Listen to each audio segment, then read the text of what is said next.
बिस्मिल्लाहिर्रहमानिर्रहीम। आज स्टूडेंट्स हमारा नेक्स्ट टॉपिक जो है वो चेंज द नरेशन है। It is the second lecture of our next test E12। अब सबसे पहले तो चेंज द नरेशन में जो स्टूडेंट्स गलती करते हैं वो ये है कि प्रोनाउन चेंज जो है वो सबसे बड़ा फ्लॉ होता है, और दूसरे नंबर पे टेंस चेंज जो है that is the biggest mistake. आप सबने एक बात याद रखनी है, जैसा कि ये स्टेटमेंट आपके सामने लिखा है, this is the principal clause और the main clause and this is subordinate clause. Principal clause का टेंस जो है वो सबऑर्डिनेट क्लॉज पे असर करेगा, लेकिन सबऑर्डिनेट क्लॉज पे वो असर कैसे करेगा उसके लिए इधर आपके पास टेंस चेंज के हवाले से मैंने कुछ डिस्कशन की है। Change, tense change. तो ये जो टेंस चेंज है, अगर आपकी प्रिंसिपल क्लॉज यानी कि यहां पर आपकी मेन क्लॉज भी कह सकते हैं या प्रिंसिपल क्लॉज भी कह सकते हैं, एंड दिस इज सब ऑर्डिनेट क्लॉज, और ये आपकी सबऑर्डिनेट क्लॉज। अगर मेन क्लॉज प्रेजेंट सिंपल में है तो आपकी जो सबऑर्डिनेट क्लॉज है ये भी आपकी सिंपल प्रेजेंट में चली जाएगी या पास्ट में। इस तरह कोई भी आप टेंस यूज कर सकते हैं, यानी कि इधर प्रेजेंट है तो वो प्रेजेंट रहेगा, पास्ट है तो वो पास्ट रहेगा, फ्यूचर है तो वो फ्यूचर रहेगा, यानी कि नो चेंज ऑफ टेंस। अगर मेन क्लॉज प्रेजेंट में है तो सबऑर्डिनेट क्लॉज अपने ही किसी टेंस में हो सकती है। फॉर एग्जाम्पल, अगर आपके पास मेन क्लॉज प्रेजेंट में है, हम यहां पे इसको देखते हैं कि ही सेज, ये आपकी मेन क्लॉज प्रेजेंट में है। I shall come, he says that he will come. यहां पे विल ही के मुताबिक है, जिस तरह शेल आई के मुताबिक था, और आपके जो इन्वर्टेड कॉमर्स हैं दैट में कन्वर्ट हो गए। इसका मतलब ये है कि अगर प्रेजेंट सिंपल है तो वो किसी में भी जो है वो आप कन्वर्जन कर सकते हैं। वो प्रेजेंट भी हो सकता है, पास्ट भी हो सकता है, फ्यूचर भी हो सकता है, जो टेंस सबऑर्डिनेट। बिस्मिल्लाहिर्रहमानिर्रहीम। हमारा E12 का second lecture, E12 second lecture, ठीक है जी, E12 और ये आपका लेक्चर 2। अच्छा, अब ये E12 लेक्चर 2 जो है that is about change the narration. Change the narration के अंदर सबसे पहले तो आप जो डायरेक्ट नरेशन है उसको जब इनडायरेक्ट नरेशन में कन्वर्ट करेंगे तो कौन से इंपॉर्टेंट पॉइंट्स हैं जिनको हमने ज़हन में रखना है। This is the main clause, और इस मेन क्लॉज का जो पास्ट टेंस है वो इस सबऑर्डिनेट क्लॉज के ऊपर अफेक्ट करेगा। ठीक है, मेन क्लॉज में अगर पास्ट टेंस है that will affect subordinate clause. ठीक है जी, वो सबऑर्डिनेट क्लॉज पर असरअंदाज होगा। लेकिन अगर मेन क्लॉज में आपका टेंस फ्यूचर या प्रेजेंट है तो फिर सबऑर्डिनेट क्लॉज का टेंस चेंज नहीं होगा। ये हम पिछले 12 साल से आप लोग पढ़ते आ रहे हैं और आइंदा भी 12 साल तक पढ़ते जाएंगे। अब इसमें जो सेलिएंट फीचर्स हैं, एक तो टेंस की है, दूसरी चेंज ऑफ एडवर्ब और टाइम की है। आमतौर पे टाइम भी एडवर्ब ही होता है। सेकंड इंपॉर्टेंट चीज है एडवर्ब की। हम इन सेंटेंसेस को बाद में करेंगे, लेकिन पहले हमें जो मेन एडवर्ब्स हैं हमारे हर वक्त जहन में होने चाहिए चेंज ऑफ टेंस नरेशन करते वक्त, कि टुमारो को आप कन्वर्ट करेंगे नेक्स्ट डे में, नाउ एडवर्ब को देन में, दिस को दैट में, ये डिटर्मिनर है, ठीक है ना, दीज को दोज में, यानी कि ये एडवर्ब्स नहीं डिटर्मिनर के तौर पे काम करते हैं। यस्टरडे को लास्ट डे या प्रीवियस डे में, और अगर लास्ट वीक या लास्ट मंथ आ जाए तो उसको आप प्रीवियस वीक, ठीक है ना, प्रीवियस वीक या प्रीवियस मंथ के अंदर कन्वर्ट कर सकते हैं। ठीक है, ये एक आपने बात याद रखनी। अब हम जो है वो इंपॉर्टेंट चीज देखते हैं कि टेंस चेंज कैसे रूनमा होती है। जैसा कि मैंने पहले कहा कि अगर आपका प्रेजेंट टेंस होगा तो फिर कोई चेंज रूनमा नहीं होगी in the tense of subordinate clause, but if there is past तो आपकी क्लॉज जो है वो पास्ट में कन्वर्ट हो जाएगी। फॉर एग्जाम्पल कि अगर आपकी मेन क्लॉज जो है वो पास्ट में है, यानी कि अगर ये मेन क्लॉज पास्ट में है, माजी में है, तो सबऑर्डिनेट क्लॉज जो है उसमें ये तब्दीली रूनमा होगी। ठीक है जी, जो भी आपकी सबऑर्डिनेट क्लॉज है उसमें ये तब्दीली रूनमा होगी कि इफ इट इज पास्ट और सबऑर्डिनेट पास्ट इंडेफिनिट में है तो ये कन्वर्जन किस में हो जाएगी, पास्ट परफेक्ट में होगी। अगर मेन क्लॉज आपकी पास्ट में है तो प्रेजेंट परफेक्ट किस में कन्वर्ट हो जाएगा, पास्ट परफेक्ट में। विल शैल किस में कन्वर्ट हो जाएंगे, वुड में। वॉज वर किस में कन्वर्ट हो जाएगा, हैड बिन में। इज एम वॉज में। आर जो है वो वर में। और जो सिंपल प्रेजेंट है, जो सिंपल प्रेजेंट है आपका, सिंपल प्रेजेंट वो आपका सिंपल पास्ट में कन्वर्ट हो जाएगा। सिंपल पास्ट में आप उसको कन्वर्ट कर देंगे कि सिंपल प्रेजेंट जो है वो सिंपल पास्ट में कन्वर्ट हो जाएगा। फंक्शन की तरफ आते हैं। आपके जो इन्वर्टेड कॉमास हैं ये दैट में कन्वर्ट हो जाएंगे। ये इन्वर्टेड कॉमास जो हैं ये किस में कन्वर्ट हो जाएंगे, दैट में आप इनको कन्वर्ट करेंगे। इन केस कि आपकी सबऑर्डिनेट जो है वो पॉजिटिव स्टेटमेंट है, मिसाल के तौर पे। और एक और बात आप याद रखें कि सेड को आपने हर दफा टोल्ड में कन्वर्ट नहीं करना। अगर सेड के बाद कोई ऑब्जेक्ट ऑफ प्रेपोजिशन है, said to him, said to her object of preposition है, तो फिर सेड को आप टोल्ड में कन्वर्ट करेंगे और टोल्ड के बाद कोई प्रेपोजिशन नहीं लगाएंगे। मिसाल के तौर पे आप लिखेंगे कि ही सेड को एज इट इज रहने देंगे। ही सेड दैट आई, जाहिर बात है कि ये इसमें फर्स्ट ये आपका प्रोनाउन है और ही तरतीब में पहले नंबर पर आया है, तो ही जो है वो आई की जगह पे चले जाएगा। He said that he. अब चूंकि सेड पास था तो वर्क की सेकंड फॉर्म वर्कड आ जाएगा। He worked in a factory. He worked in a factory. ये आपने तरतीब बनाई। अब ये जो मैंने नंबरिंग की है आई के ऊपर, यानी कि जो इन्वर्टेड कॉमास के अंदर क्लॉज होगी, जो इन्वर्टेड कॉमास के अंदर स्टेटमेंट होगा, उसके प्रोनाउन के ऊपर नंबर आप टेबल ऑफ पर्सन के मुताबिक करेंगे। टेबल ऑफ पर्सन में हम सब जानते हैं कि I, we, me, our, mine, ours, ये जो 6 प्रोनोमिनल आइटम्स हैं ये फर्स्ट पर्सन में आती हैं। यू, योर, योर्स, ये जो 3 प्रोनोमिनल आइटम्स हैं ये सेकंड पर्सन में आती हैं।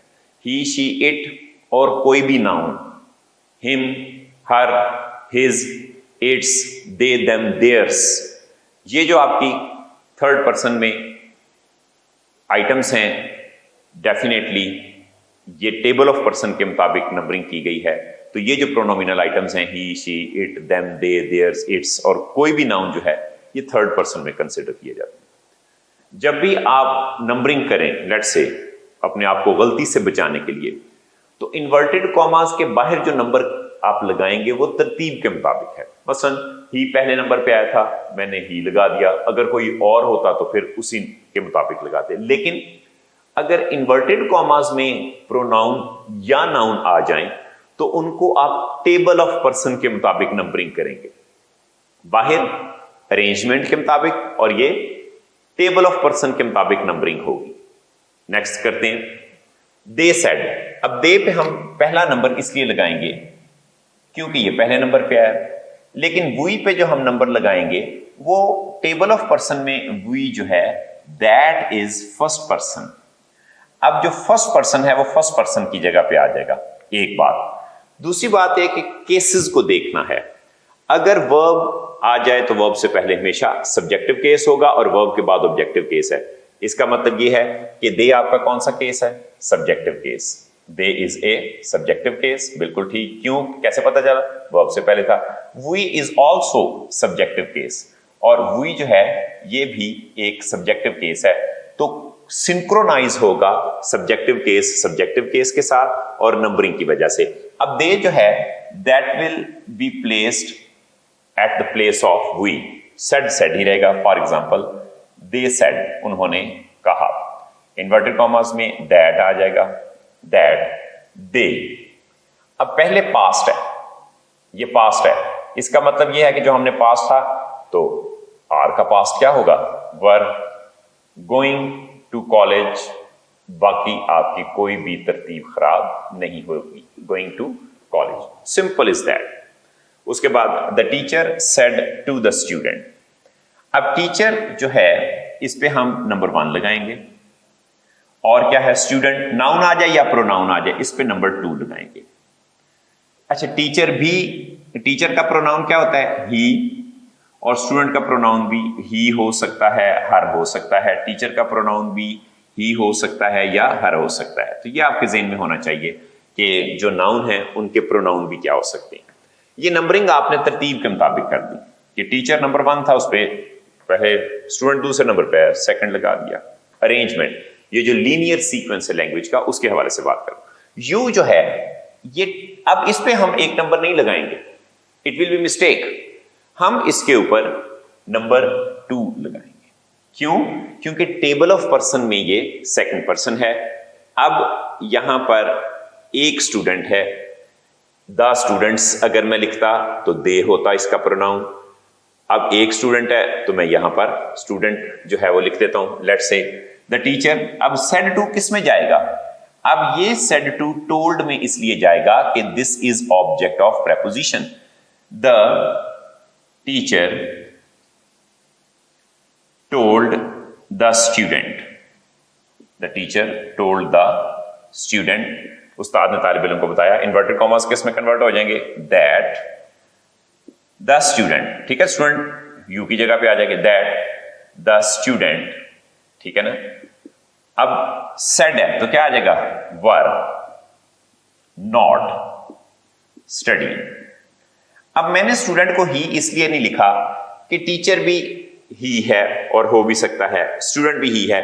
तो यहां पे मैं स्टूडेंट की जगह पे अगर मैं ही लगा देता तो ये ही जो है ये एक वेग प्रोनाउन होता, इससे क्लियर ना होता कि ही जो है वो आपने टीचर के लिए यूज किया है कि स्टूडेंट के लिए यूज किया। एक बात। दूसरी बात, अगर आप लिख भी दें, in either case it is correct. आप स्टूडेंट लिख दें, इट इज करेक्ट, आप ही लिख दें, इट इज करेक्ट। तो आपकी जो इनडायरेक्ट नरेशन बनी, the teacher told the student that the student, ये भी ठीक है, और ही ये भी ठीक है।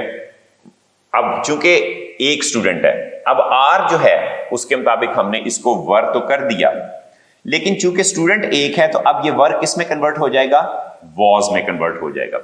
नो डाउट आर को आपने वर में कन्वर्ट कर दिया यू के मुताबिक, तो आर ही आना था। आर इस जगह पे आके वर हो गया, लेकिन ये वर अब एक मिस्टेक इसलिए होगी कि जो स्टूडेंट है वो सिंगुलर है, तो यहां पे क्या आना चाहिए था? Was studying. यहां पे वर स्टडीइंग नहीं आ सकता, स्टूडेंट्स होता तो फिर आपका वर ठीक होता। तो याद रखें कि आपके वर्ब का सिंगुलैरिटी प्लूरैलिटी भी जो है वो according to the new subject change होगी। नेक्स्ट आ जाए। अब यहां पे आई पहले नंबर पे है, 1 लगा दें, देन दूसरे नंबर पे था 2 लगा दें, लेकिन वी जो है वो फर्स्ट पर्सन है टेबल ऑफ पर्सन के मुताबिक। इसका मतलब ये है कि आई जो है इट विल रिप्लेस वी, एक बात होगी। दूसरी बात यह कि सेड है, सेकंड फॉर्म है, इसका मतलब शेल किस में कन्वर्ट हो जाएगा? वुड में कन्वर्ट हो जाएगा, ठीक है ना। शेल की रिप्लेसमेंट क्या आ जाएगी? वुड, और बाकी स्टेटमेंट सेम रहेगी। करते हैं, आई टोल्ड देम, इन्वर्टेड कॉमास किस में जाएंगे? दैट में। आई टोल्ड देम, मैंने उनको बताया, दैट। अब वी की जगह पे क्या आ जाएगा? I would play cricket. अच्छा जी, ये तो आपने कह दिया, आई वुड प्ले क्रिकेट। अब मसला ये है कि जब आई वी की जगह पे जाएगा तो इसका यहां पर चूंकि ये सब्जेक्टिव केस था, सब्जेक्टिव केस तो हो गया, लेकिन ये प्लूरल भी तो है ना, तो इसका मतलब आई की बजाय हम क्या करेंगे? That we would play cricket. I told them that we would play cricket. I singular है, वी प्लूरल है। आई अगर इधर आ गया ठीक है, आई तो आ गया, लेकिन जिसकी जगह पे ये आया है उसकी दो चीजें ये ऑब्जर्व करेगा। एक तो ये ऑब्जर्व करेगा कि क्या ये सब्जेक्टिव केस है, ठीक है, आई सब्जेक्टिव केस है। दूसरा ये देखेगा कि क्या ये प्लूरल है या नहीं। तो इसलिए यहां पर अगर हम कह दें कि आई सेड टू देम, मैंने उनसे कहा, वी शैल प्ले क्रिकेट, तो अगर आप इसका इनडायरेक्ट नरेशन करें, आई told them that I would play cricket, तो वो जो वी का कॉन्सेप्ट है वो तो खराब हो जाएगा। तो लिहाजा आई जो है वो अगर वी की जगह पर आए तो आप फिर आई नहीं लगाएंगे, आई वी की जगह पर वी ही लिया जाएगा, क्योंकि उसके अंदर तमाम चीजें जो है वो जनरली कलेक्टेड फॉर्म में है। उसके बाद शी नंबर 1 लगा दें, मी के ऊपर नंबर 2 लगा दें क्योंकि दूसरे नंबर पर आया। लेकिन टेबल ऑफ पर्सन के मुताबिक इन्वर्टेड कॉमास में, यानी कि इन्वर्टेड कॉमास में जो आपकी ये स्टेटमेंट है, इसमें यू टेबल ऑफ पर्सन के मुताबिक सेकंड पर्सन है, तो इसका मतलब ये जो मी है ये यू की जगह पर आएगा, शी नहीं आएगी। इसको करते हैं, शी टोल्ड मी, ये तो हो गया इन्वर्टेड कॉमास दैट में आ गया। अब मी यू की जगह पर जाएगा तो मी तो नहीं लिखेंगे, यू सब्जेक्टिव केस था तो मी का सब्जेक्टिव केस क्या आएगा, आई। अब चूंकि ये पहले पास्ट है तो इसको लिखेंगे हेल्प्ड, और उसके बाद क्या आ जाएगा, देम आ जाएगा। In this way we change the narration.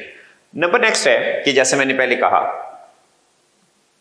कि अगर आपके पास एडवर्ब आ जाए तो टुमारो किस में कन्वर्ट होगा, नेक्स्ट डे में, नाउ किस में कन्वर्ट होगा, देन में, दिस किस में कन्वर्ट हो जाएगा, दैट में, दीज दोज में, यस्टरडे लास्ट डे में, लास्ट वीक या लास्ट मंथ, प्रीवियस वीक या प्रीवियस मंथ में कन्वर्ट हो जाएंगे। कब, जब ये आपकी प्रिंसिपल क्लॉज पास्ट में होगी तो सबऑर्डिनेट क्लॉज में ये चेंजेस आएंगी। अगर आपकी प्रिंसिपल क्लॉज प्रेजेंट में है तो आपको बाज़ का इनको करने की जरूरत नहीं होती, लेकिन चेंज द नरेशन में ये चीजें आपने ऑब्जर्व करनी है कि टुमारो को नेक्स्ट डे, नाउ को देन, दिस को दैट में। तो चेंज द नरेशन जब आप करें, यानी कि डायरेक्ट से चीजें जब आप इनडायरेक्ट में लेकर आए, इसमें जो है वो कोई भी आपका टेंस हो सकता है, उसको जो है वो आप इनडायरेक्ट नरेशन में कन्वर्ट करेंगे। अच्छा, अब आप नेक्स्ट देखते हैं कि अगर प्रेजेंट आ जाए, अगर आपकी प्रिंसिपल क्लॉज जो है वो प्रेजेंट में हो तो सबऑर्डिनेट क्लॉज जो है वो हम किस में कन्वर्ट करेंगे। अगर प्रिंसिपल क्लॉज प्रेजेंट में है तो सबऑर्डिनेट क्लॉज भी जाहिर बात है कि प्रेजेंट में होगी। फॉर एग्जांपल आपके पास एक स्टेटमेंट है, she says to him, she says to him, ये आपकी मेन क्लॉज इन्वर्टेड कॉमास में। यू हैव चीटेड मी, ये आपके पास एक स्टेटमेंट है। दोनों पहले तो टेंस में देखें, दोनों प्रेजेंट है, यहां पर भी प्रेजेंट टेंस है, यहां पर भी प्रेजेंट टेंस है, इट्स ओके। अब नंबरिंग करते हैं। शी पहले नंबर पे है तो इसके ऊपर नंबर 1 लगाएं, हिम सेकंड नंबर पे है और नंबर 2 लगेगा। इसके बाद इन्वर्टेड कॉमास में according to table of person, जो आपने प्रोनाउन के अंदर पढ़ा था, you is the second person and me is the first person according to table of person. यहां पे numbering according to table of person, numbering according to the table of person, ठीक है ना, according to table of person। और यहां पर arrangement के मुताबिक, ठीक है ना, और यहां पर अरेंजमेंट के मुताबिक, अगर वो पहले आए हैं तो पहले, अगर वो, अच्छा, अब इसका मतलब ये है कि फर्स्ट की जगह पे जाएगा और सेकंड की जगह पे जाएगा। इसका मतलब हिम किसकी जगह पे जाएगा, यू की जगह पे, और शी किसकी जगह पे जाएगा, मी की जगह पे जाएगा। अब इसको कन्वर्ट करते हैं, she tells him, she tells him, वो उसको बताती है दैट। अब शी सब्जेक्टिव केस है, यू भी सब्जेक्टिव केस है, ठीक है, दैट शी। अब यू के मुताबिक हैव है तो शी के मुताबिक क्या आएगा, हैव तो नहीं आ सकता, हैज आएगा, ठीक है। चीटेड ही रहेगा। अब हमने इसको हैड में क्यों नहीं कन्वर्ट किया हैज को, उसकी वजह कि ये प्रेजेंट टेंस था, शी हैज चीटेड। अब यहां पे ही हैज सेकंड की जगह पे जाएगा, दैट ही हैज चीटेड हर आ जाएगा, यस। शी के मुताबिक मी और इसके मुताबिक यू। अब यू के मुताबिक आपने क्या लगाया, ही लगा दिया, और ही हैज चीटेड हर, तो यू की जगह पे ही आ गया, और मी चूंकि ऑब्जेक्टिव केस था, शी का ऑब्जेक्टिव केस क्या होगा? हर। क्यों हमने हर लगाया? क्योंकि वर्ब के बाद ये ऑब्जेक्टिव केस है, तो हमें भी यहां पर शी नहीं चाहिए, हमें शी का क्या चाहिए? ऑब्जेक्टिव केस चाहिए। एक और statement, they say to me, they say to me we shall help you, they say to me we shall help you, inverted commas में। अब हम नंबरिंग करते हैं। दे में नंबर 1, मी पे नंबर 2, वी पे नंबरिंग करेंगे according to table of person. We table of person के मुताबिक फर्स्ट पर्सन होता है, और यू जो है वो टेबल ऑफ पर्सन के मुताबिक सेकंड पर्सन होता है। अब इसको इनडायरेक्ट में जब हम कन्वर्ट करेंगे तो दे टेल मी, आप इसको करेंगे दे टेल मी दैट। अब दे वी की जगह पे जाएगा, जाहिर बात है कि फर्स्ट की जगह पे, और जो मी है वो यू की जगह पे जाएगा। दे टेल मी दैट, इसमें सेकंड पर्सन यू की जगह पे जाना है, सबसे पहले वी है। हाँ जी, वी के साथ दे, दे टेल मी दैट दे। अब शेल नहीं आएगा, क्योंकि शेल तो आएगा वी के साथ, दे के साथ क्या आएगा? Will, help. और अब मी किसकी जगह पे जाएगा? यू की जगह पे। यू का ऑब्जेक्टिव केस भी वही है, सब्जेक्टिव केस भी वही है, तो ये ऑब्जेक्टिव केस है, मी भी ऑब्जेक्टिव केस है, that they will help me. अब हमने इसको वुड नहीं किया। इसी स्टेटमेंट को हम कुछ यूं ले लेते हैं कि she said to them, inverted commas में, you will have gone there, you will have gone there, ठीक है ना, कि तुम वहां पर जा चुके होगे। अब नंबरिंग करते हैं। शी पे नंबर 1, देम पे नंबर 2। अगरचे ये थर्ड पर्सन है, लेकिन चूंकि ये प्रिंसिपल क्लॉज में है, इसलिए जो पहले आ गया उसको एक नंबर, जो दूसरे नंबर पे दूसरा number. But you is second person according to table of person, और हमें कोई प्रोनाउन नजर नहीं आ रहा, तो इसका मतलब ये चीजें ऐसे ही रहेंगी। लेकिन मसला ये है कि जब ये सेड आ गया, तो अब ये विल जो है वो किस में कन्वर्ट हो जाएगा? वुड में कन्वर्ट हो जाएगा। तो करते हैं जी, she told them, she told them that. अब नंबर 1 का कोई और पर्सन नहीं है। हां, देम किसकी जगह पे जाएंगे? यू की जगह पे। लेकिन देम का केस भी यू के मुताबिक आएगा, सब्जेक्टिव केस है, देम का भी सब्जेक्टिव केस लगाना पड़ेगा, दैट दे। चलें, सब्जेक्टिव केस लग गया अकॉर्डिंग टू यू, क्योंकि वर्ब से पहले सब्जेक्टिव केस है, तो हमें देम को जब यू की जगह पे लेके जाना है तो फिर हमने देम नहीं लिखना, फिर हमने यू के केस के मुताबिक इस देम को कन्वर्ट करना है। यू चूंकि सब्जेक्टिव केस था, तो देम का सब्जेक्टिव केस दे लगाएंगे, दैट दे। अब चूंकि ये सेड है, तो फिर ये विल नहीं रहेगा, किस में कन्वर्ट हो जाएगा? That they would.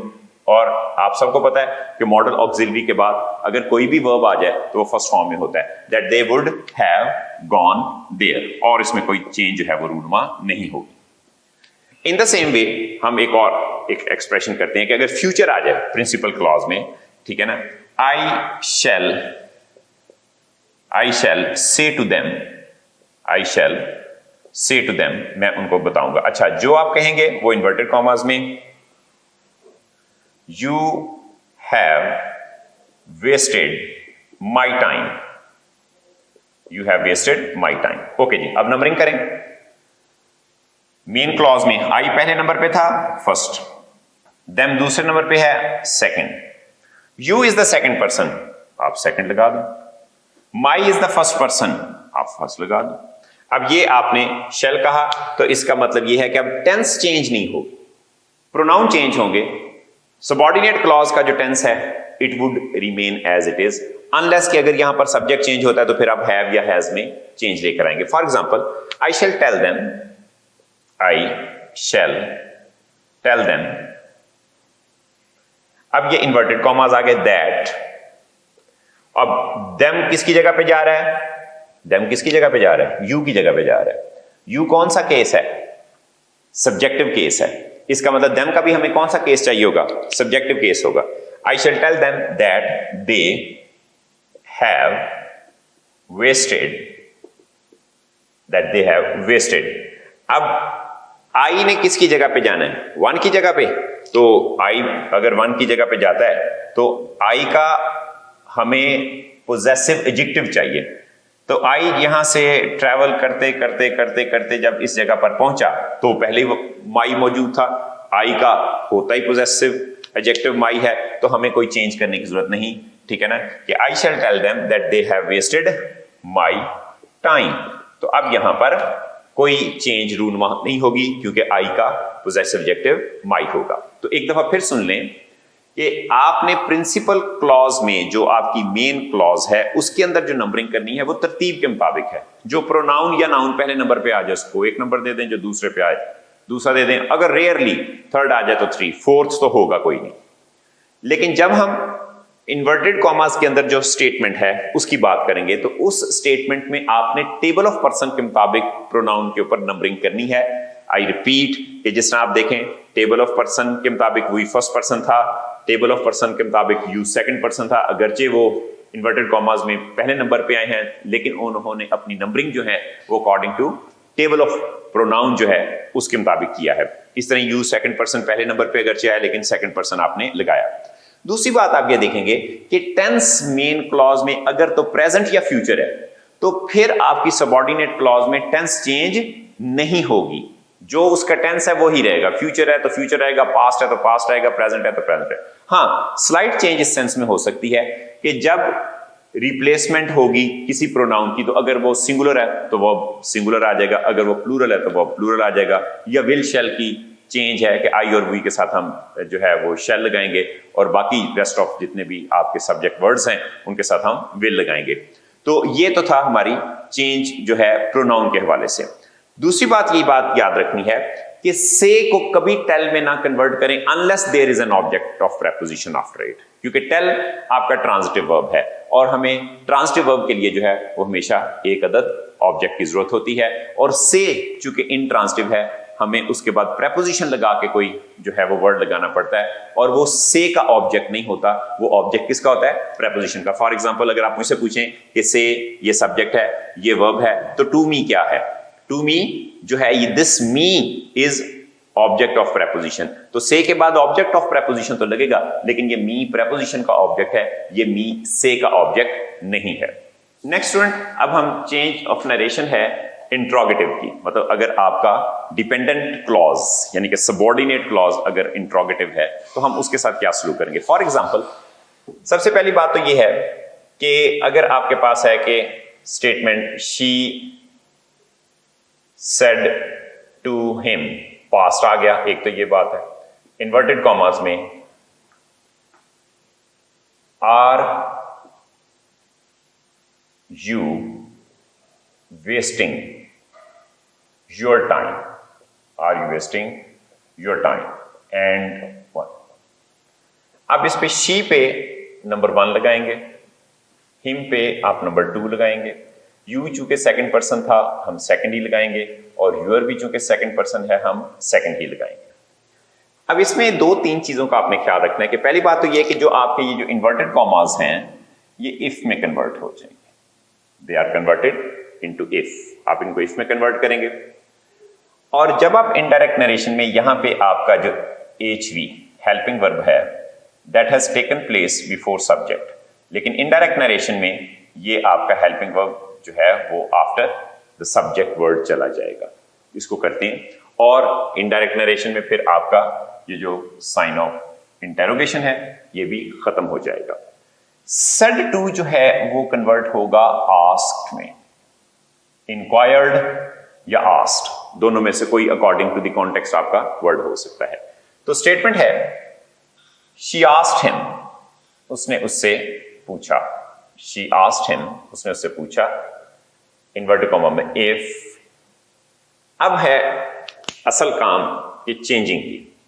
अब 1 ठीक है, 2, लेकिन इधर कोई भी 1 नहीं है, इसका मतलब शी को तो हमें कुछ करने की जरूरत नहीं है, सिर्फ हिम यू की जगह पे जाएगा और हिम ही यूर की जगह पे। हिम जब यू की जगह पे जाएगा तो हिम का सब्जेक्टिव केस ही आएगा, और हिम जब यूर की जगह पे जाएगा चूंकि ये पोजेसिव एडजेक्टिव है तो हम हिम का पोजेसिव एडजेक्टिव हिज यूज करेंगे। ठीक है, इसको अपनी याद दहानी के लिए हम देख लें कि इट इज पोजेसिव एडजेक्टिव। ठीक है जी, ये आपका पोजेसिव एडजेक्टिव है, तो पोजेसिव एडजेक्टिव ही आएगा इस जगह पे। ये आपका सब्जेक्ट था, इसकी जगह सब्जेक्ट है, जबकि हिम इटसेल्फ एक ऑब्जेक्टिव केस है, इट इज ऑब्जेक्टिव केस। लेकिन ये ऑब्जेक्टिव केस नहीं हर जगह लगना, ये जिस जगह पर जाएगा, जिस डेजिग्नेशन पर ये जाएगा, इसको फिर वही नाम दिया जाएगा और उसकी वही शेप एंड फॉर्म होगी। मिसाल के तौर पे शी आस्क्ड हिम, अब हमने हेल्पिंग वर्ब को तो लगाना नहीं, तो सबसे पहले इफ ही, अब यू के साथ तो आर है, अब हम मैं वर नहीं इसकी जगह लिख सकता, ये गलत हो जाएगा। क्या आना चाहिए था? इफ ही वॉज, उसके बाद वेस्टिंग और उसके बाद his time. If he was wasting, ठीक है ना, she said to me are you wasting your time, तो she asked him if he was wasting his time. यानी कि उस खातून ने उस मर्द से पूछा कि क्या वो अपना वक्त जाया कर रहा था, तो चूंकि टू के मुताबिक अब हर टाइम नहीं है, क्योंकि वो उसका वक्त नहीं जाया कर रहा था बल्कि वो अपना वक्त जाया कर रहा था, तो आपने लिखा कि she asked him if he was wasting his time, उसने उससे पूछा कि क्या वो अपना वक्त जाया कर रहा था। एक और statement, I said to them, मैंने उनसे कहा, इन्वर्टेड कॉमास में, have you completed your task? Have you completed your task? Sign of interrogation. Numbering करते हैं जी। सबसे पहले आई पे फर्स्ट पर्सन, देम पे सेकंड पर्सन, तरतीब के मुताबिक। यू कौन सा पर्सन है? Second person. और यूर कौन सा आपका? It is also second person. Alright, indirect narration में I asked them, if inverted commas किस में कन्वर्ट हो गए? इफ। अब देम ने यू की जगह पे जाना है, यू सब्जेक्टिव केस है, तो देम का सब्जेक्टिव केस क्या होगा? दे। अब पहले पास था तो हैव किस में कन्वर्ट हो जाएगा? हैड में। कंप्लीटेड देयर टास्क, और साइन ऑफ इंटेरोगेशन खत्म हो जाएगा, क्योंकि ये अब आपकी पॉजिटिव स्टेटमेंट आ गई। ये देख लें कि ये आपका हेल्पिंग वर्ब जो है ये फिर किस जगह पर चला जाएगा? After the subject in the indirect narration. ये तो था इफ के हवाले से। उसके बाद आ जाते हैं कि अगर हमारे पास WH वाले वर्ड से व्हाट, व्हेन, वेयर, हुज, हुम जैसे वर्ड आ जाएं, तो उस सूरत में हमने जो इनडायरेक्ट नरेशन है उसमें इफ को यूज नहीं करना। एक कॉमन आपको एरर आती है कि कभी भी WH वर्ड से पहले आपने एक तो इफ नहीं यूज करना और दूसरा दैट की जरूरत नहीं पड़ेगी। दो आपने अनटिल के वो कोई कंडीशनल सेंटेंस ना हो। फॉर एग्जाम्पल, अगला आपके पास सेंटेंस है, the teacher said to the students, the teacher said to the students,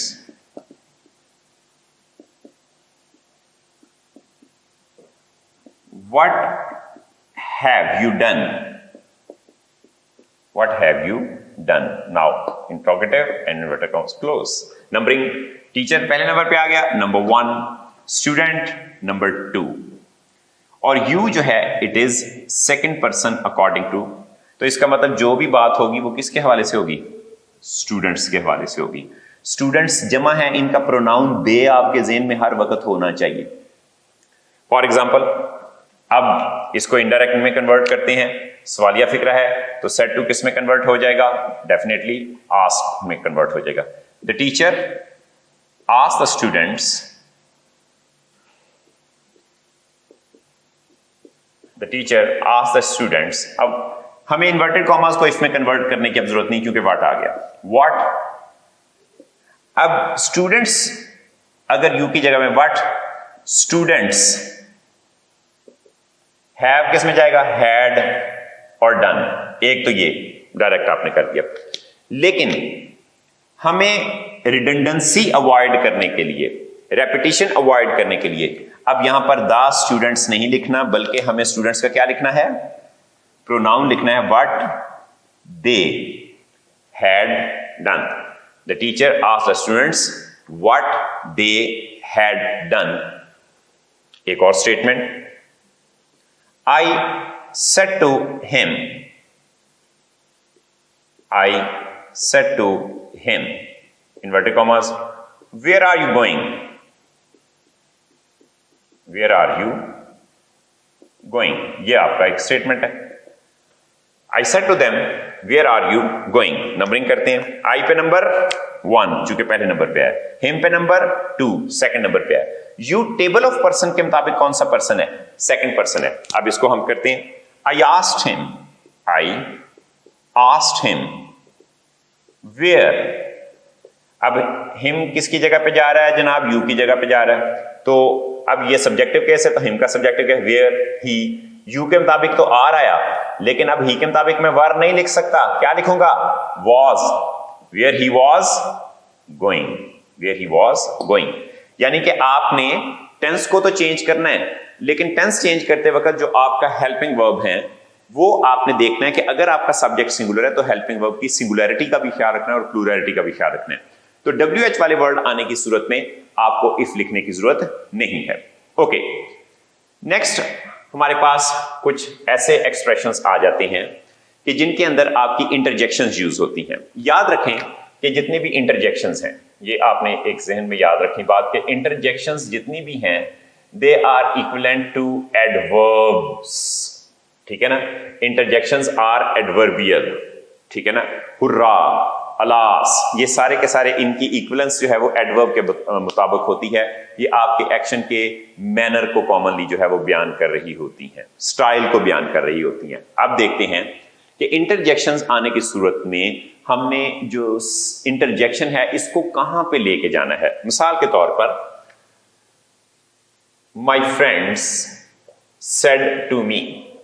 my friends said to me. मेरे दोस्तों ने मुझसे कहा, hurrah we have won the match.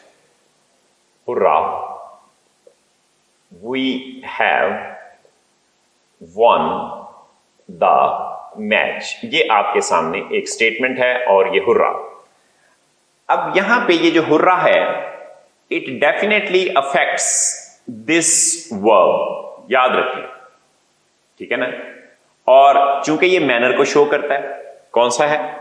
ये आपका एडवर्ब ऑफ मैनर को शो करेगा. किसको शो करेगा? एडवर्ब ऑफ मैनर को. मैं यहां पे लिख देता हूं कि ये एडवर्ब ऑफ मैनर जो है उसको शो करेगा. तो जब आपने कहा my friend said to me hurrah we have won the match, तो ये एडवर्ब ऑफ मैनर जो आपका है प्रिंसिपल क्लॉज के साथ लगाएगा. मिसाल के तौर पे, my friend told me joyfully.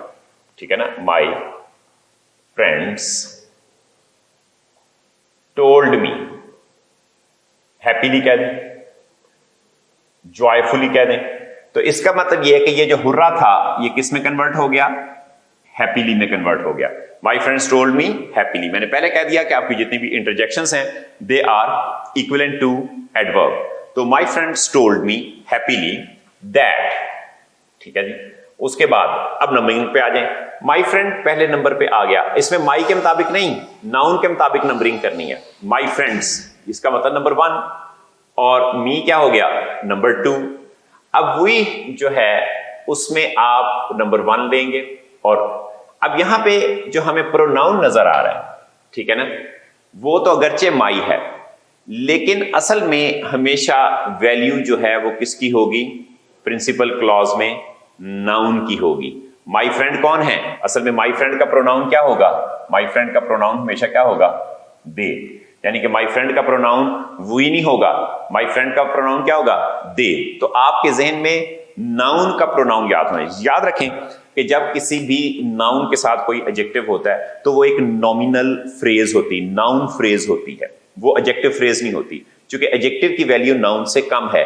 Adjective जो है वो नाउन के लिए है, नाउन एडजेक्टिव के लिए नहीं है. माई जो है वो फ्रेंड्स के लिए है, फ्रेंड जो है वो माई के लिए नहीं है. इसलिए अब हमें अगर कोई प्रोनाउन सोचना है तो वो फ्रेंड का सोचना है, माई का प्रोनाउन नहीं सोचना. सो आपके जहन में होना चाहिए कि माई फ्रेंड्स, तो फौरी तौर पे आपके जहन में जो है वो दे का कॉन्सेप्ट होना चाहिए. तो ताकि आप जब इसको कन्वर्ट करें इस तरफ तो आप जो है वो उनको आसानी से कर लें. पहले तो मैं इसको एज ए नाउन ही कन्वर्ट करूंगा ताकि माई का प्रोनाउन लग जाए, फिर बाद में हम इसको प्रोनाउन लगाएंगे. For example, my friend told me happily that.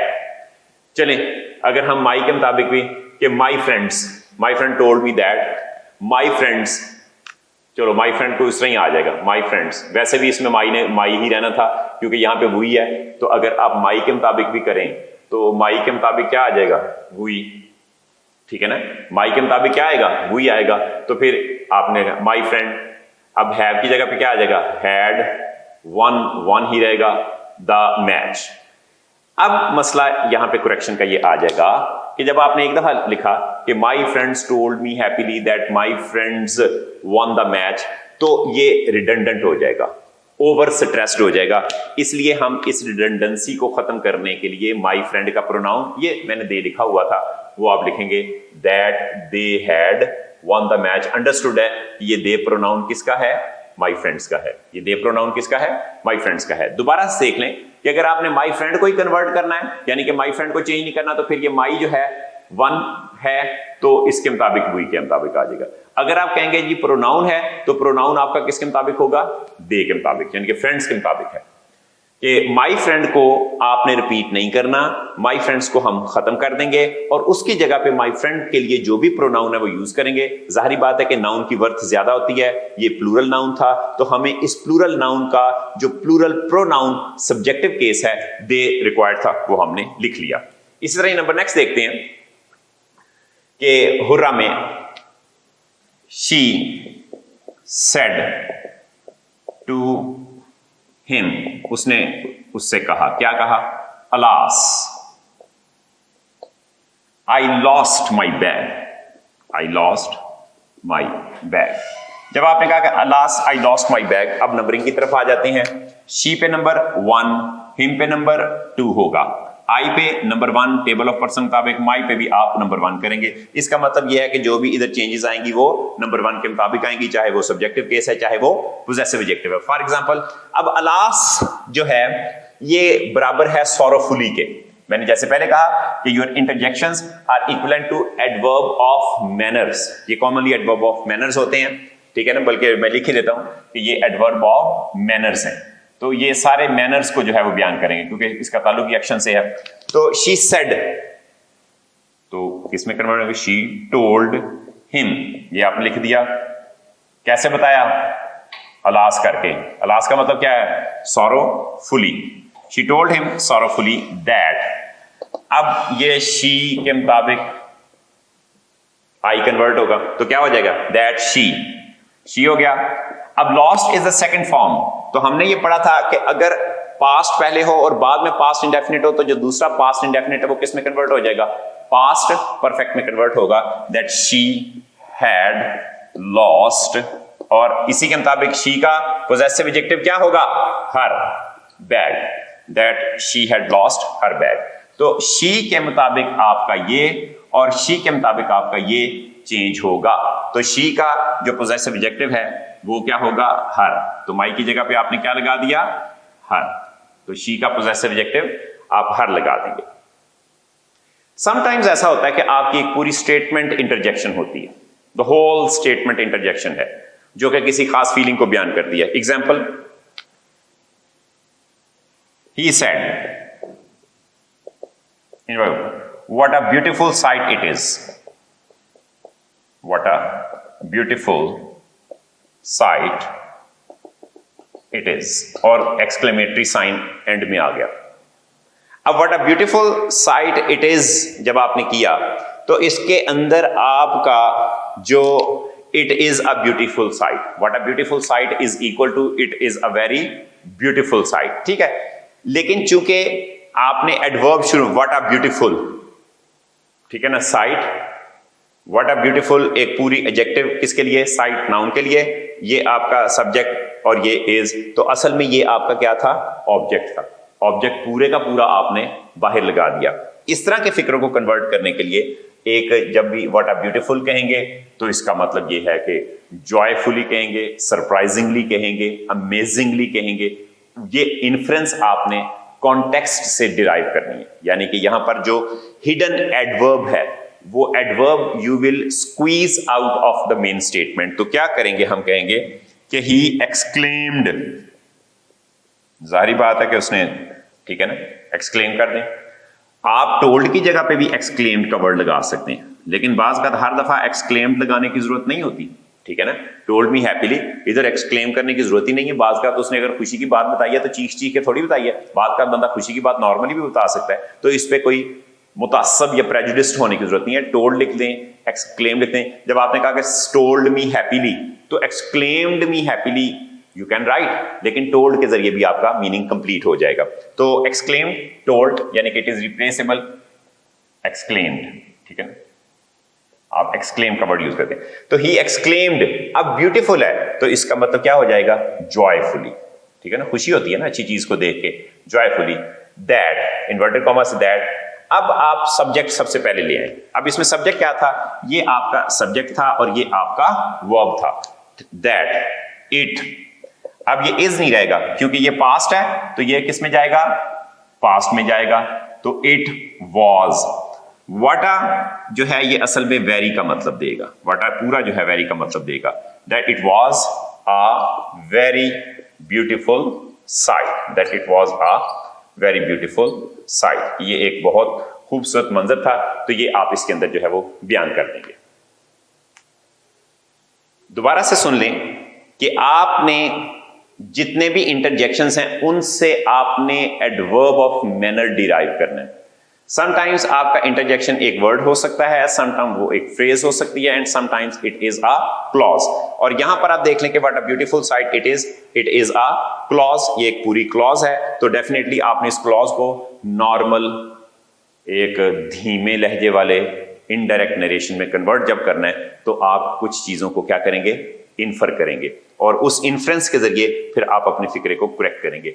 जो करेक्शन के अंदर चीजें आती हैं वो ये हैं कि WH वाले वर्ड से पहले आपने दैट नहीं लगाना, WH वाले वर्ड से पहले आपने इफ नहीं लगाना। ये चीजें जो है वो आपने ख्याल रखनी है। असल में ये इनडायरेक्ट नरेशन पढ़ाने का मतलब नहीं कि once again you are in the matriculation, no.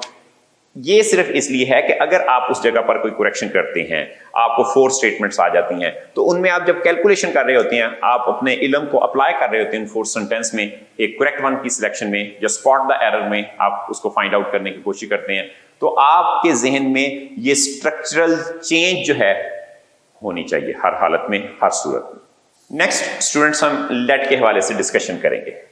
आपके जितने भी लेट यानी कि आपकी जो इन्वर्टेड कॉमास में इंपेरेटिव आपकी जो स्टेटमेंट है, हमने उसको जब इनडायरेक्ट नरेशन में करना है तो कैसे करना है। इंपेरेटिव स्टेटमेंट जाहिर बात है कि डायरेक्ट नरेशन में है, इनडायरेक्ट में जो है हम उसे कैसे कन्वर्ट करेंगे। मिसाल के तौर पे अगर है कोई ये मुख्तलिफ किस्म की मीनिंग देती है, उन मीनिंग को हम बाद में अप्लाई करेंगे। ही सेड टू मी, ठीक है जी, he said to me, inverted commas में लेट अस प्ले क्रिकेट। एक सिंपल सेंटेंस में लिखा हूं, लेट अस प्ले क्रिकेट, कि आओ क्रिकेट खेलें। ये उसने, तो इसका मतलब ये है कि there is a kind of suggestion, कि लेट में जो है एक तजवीज पाई जाती है, लेट में एक परमिशन पाई जाती है, ज्यादा डोमिनेंटली अगर आप देखेंगे तो यही है।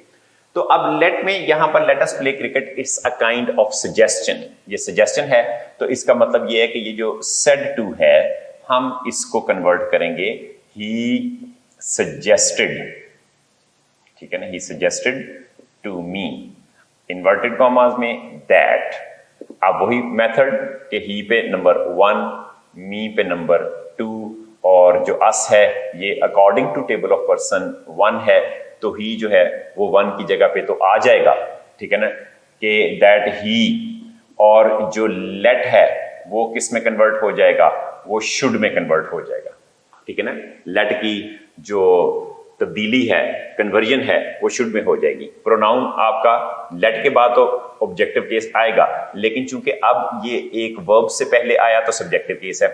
लेकिन अब यहां पे ही नहीं आ सकता, अगरचे वो, चूंकि यहां पे ही इसलिए नहीं आ सकता कि अस जमा में है, हमें हमेशा जो है वो लेट के बाद कभी भी प्रोनोमिनल चेंज की जरूरत नहीं पड़ती। यहां पर हमें जो है वो उसकी जमा के मुताबिक जो है वो लिखना पड़ेगा कि he said to me, he suggested to me, ठीक है ना, ही सजेस्टेड टू मी, उसने मुझे तजवीज़ दी दैट। अब इसमें हम कहेंगे, अगर कह दें कि दे, तो वो तो बिल्कुल ऑड स्टेटमेंट बन जाएगी। He suggested to me that they should play cricket, गलत हो जाएगा। That we should play cricket. दोबारा से सुन लीजिए कि जब भी आप लेट अस वाला फिक्रा कोई भी करें तो उसके अंदर आप किसी किस्म की कोई चेंज जो है वो सब्जेक्ट में नहीं लेकर आएंगे। वो सब्जेक्ट हमेशा जो है वो शुड ही रहेगा। उसकी वजह ये है कि ही और मी जो हैं वो मिलकर वी का कॉन्सेप्ट देंगे। तो इसलिए आप जब भी ये स्टेटमेंट लिखेंगे तो इसको कहेंगे he suggested to me that we should play cricket, कि उसने मुझे तजवीज दी कि हम क्रिकेट खेलें। अच्छा, ये तो एक होगी एलैबोरेटेड फॉर्म। अगर आप इसकी कंसाइज फॉर्म की तरफ देखें तो ये बन जाएगा he suggested to play cricket. आप इसको अगर कंसाइज फॉर्म में लिखना चाहें तो यूं भी लिख सकते हैं, he suggested to play cricket, he suggested to me that they should play cricket. अगर आप करें तो इसका मतलब ना ये खेलेगा ना ये खेलेगा, वो तो कोई और ही खेल जाएगा। तो इसलिए जब भी आप लेट अस को कन्वर्ट करें तो वो किस में कन्वर्ट होगा? वी में कन्वर्ट होगा। क्योंकि जब हम लेट अस का वर्ड यूज करते हैं तो इसका मतलब वो तमाम मेंबरान जो मौजूद हैं they are together in the form of we. तो लेट को जब भी आप कन्वर्ट करें तजवीज के लिए तो वो हमेशा किस में जाएगा? वी में आएगा। कि he suggested to me that we should play cricket, उसने मुझे तजवीज दी कि आओ हम क्रिकेट खेलें। तो अब ही और मी मिलके क्या कॉन्सेप्ट दे रहे हैं? वी का कॉन्सेप्ट दे रहे हैं। इसी तरह लेट जो है वो परमिशन के लिए भी है। He said to them let me go. अब ये अस वाला नहीं है, इसमें आपने अस में तो चेंज आप ले आएंगे, लेकिन यहां पर लेट मी गो को आपने कोई चेंज नहीं लेकर आनी। फॉर एग्जांपल ही पे नंबर 1, देम पे आप नंबर 2 लगाएंगे। मी टेबल ऑफ पर्सन के मुताबिक फर्स्ट पर्सन है, तो क्या आएगा? लेट मी गो, मुझे जाने दो। तो इसमें आपको क्या चीज नजर आ रही है? रिक्वेस्ट। ठीक है जी। इस सेंटेंस से जो इन्फ्रेंस आपने ली, जो अखज किया, वो क्या अखज किया? रिक्वेस्ट है। तो क्या हुआ? ही रिक्वेस्टेड देम, उसने उनसे गुजारिश की।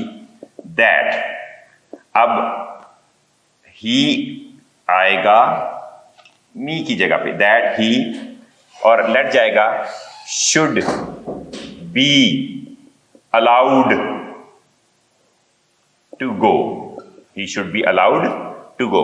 कि ही रिक्वेस्टेड देम, ये देम ही रहेगा। He requested them that he should be allowed to go. ये पैसिव सेंस में आप यूज करेंगे। ठीक है ना? जब भी इसको यूज करेंगे पैसिव सेंस में यूज करेंगे। जी स्टूडेंट्स, अब इसमें दोबारा से एक नजर कि लेट में जब आप कहते हैं ही सेड टू मी, उसने मुझसे कहा, तो ही सजेस्टेड टू मी, हमने सजेस्टेड का वर्ड क्यों सिलेक्ट किया? उसके सिलेक्ट करने की एक ही वजह थी कि आप कोई तजवीज पेश करें लेट अस। लेट अस जब भी आप यूज करेंगे उसमें मैंने कहा था कि आप जस्ट वी यूज करेंगे आप उसकी जगह पर कोई भी और प्रोनाउन नहीं लेकर आएंगे। और इसके लिए कंसाइज फॉर्म मैंने आपको बताई थी कि he suggested to play cricket. आप इस तरह भी लिख सकते हैं। आपके ज़हन में पहले तो ये इसका कोर स्ट्रक्चर होना चाहिए, कंसाइज फॉर्म आपके ज़हन में बाद में बन जाएगी। उसके बाद ही सेड टू देम, जब उसने कहा कि लेट मी गो, आपने इन्फर किया कि लेट मी गो जो है वो आपको रिक्वेस्ट का मीनिंग दे रहा है, तो डेफिनेटली आपने सेड टू को किस में कन्वर्ट किया? रिक्वेस्टेड में। He requested them that he should be allowed to go. और आमतौर पे ये जो एक्सप्रेशन है वो आपके पैसिव वॉइस होते हैं। इसके अलावा और इंपेरेटिव सेंटेंसेस हैं जिसमें आप ऑर्डर करते हैं, रिक्वेस्ट करते हैं। फॉर एग्जाम्पल, शी सेड, अब शट द डोर। अब ये जो शट द डोर है, आमतौर पे अगर उसने शाउट आउट किया है तो साइन ऑफ एक्सक्लेमेशन आपको बता देगा कि उसने कोई हुक्म दिया है। ठीक है? She shouted, she ordered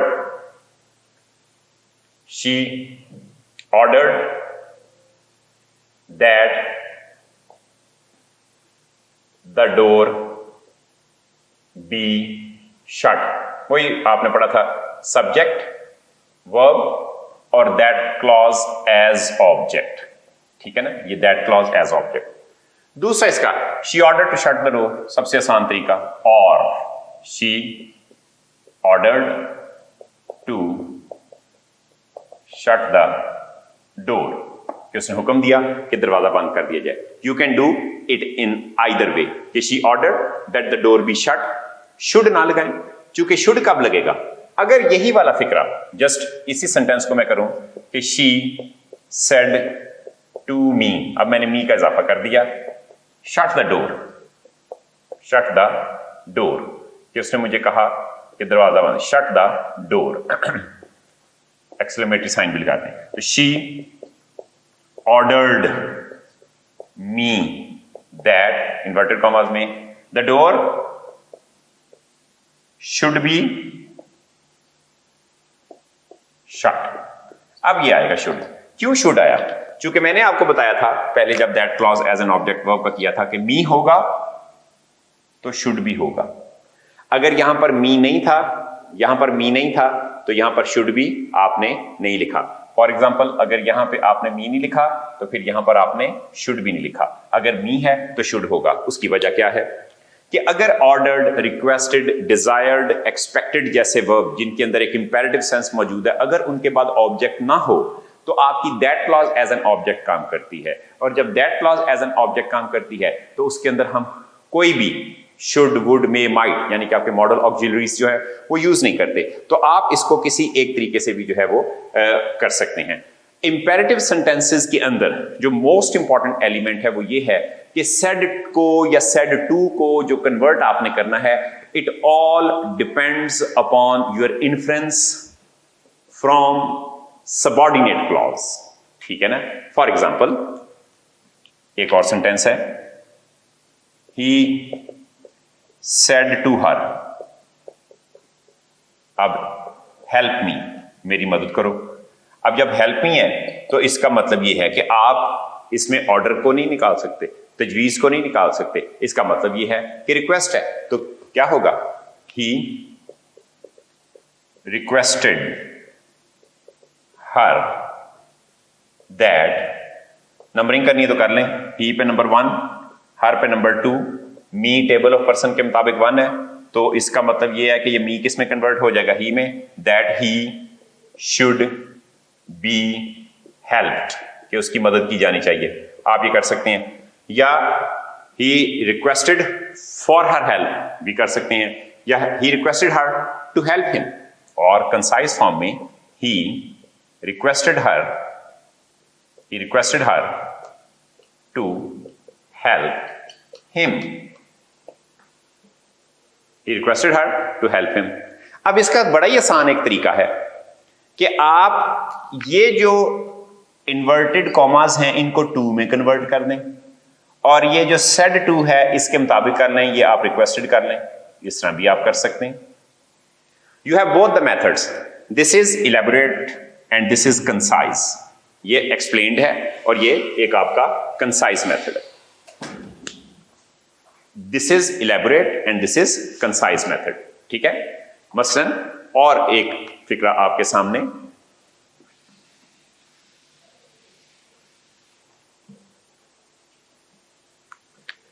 I said to him leave the class. इसका मतलब यह है कि इसको आप कन्वर्ट कर देंगे टू में, और सेड टू को कन्वर्ट करेंगे what ever the inference you have got from this statement. तो आप कहेंगे कि आई ऑर्डर्ड हिम, ये इसका बन जाएगा टू, बाकी स्टेटमेंट वैसे लीव द क्लास। इसकी इलैबोरेट फॉर्म करना चाहें, I ordered him that he should leave the class, that he should leave the class। आप ये भी कर सकते हैं। अब दिस इज कंसाइज फॉर्म। बेहतर तो ये है कि आपका जो शॉर्टेस्ट पॉसिबल फॉर्म है वो यही बेहतर है, लेकिन अगर ये भी आ जाए तो भी ठीक है। और अगर आपने ऑब्जेक्ट ना लिखा तो फिर शुड भी नहीं आएगा। ये करेक्शन हमने पढ़ी थी वर्ब के अंदर कि आपके जितने भी ordered, requested, suggested, proposed, desired, aspired, expected, इस तरह के जितने भी वर्ब हैं, अगर उनके बाद ऑब्जेक्ट आएगा तो फिर दैट वाली क्लॉज में आप शुड लिखेंगे। अगर नहीं आएगा तो फिर दैट वाली क्लॉज में आप शुड नहीं लिखेंगे, बल्कि सब्जेक्ट के बाद आपका एक इंपेरेटिव वर्ब जो है हम उसी को जो है वो अप्लाई करेंगे। तो ये बात आपने यहां पर याद रखनी है। तो this was all about the major rules of direct indirect. I hope कि आप इन रूल्स को अगर अपने जेहन में रखेंगे तो इन्हीं रूल्स के मुताबिक जो है वो आपके नेक्स्ट जो भी करेक्शन आती है आपको इनडायरेक्ट नरेशन में तो आपकी बेहतर हो जाएगी। Thank you very much.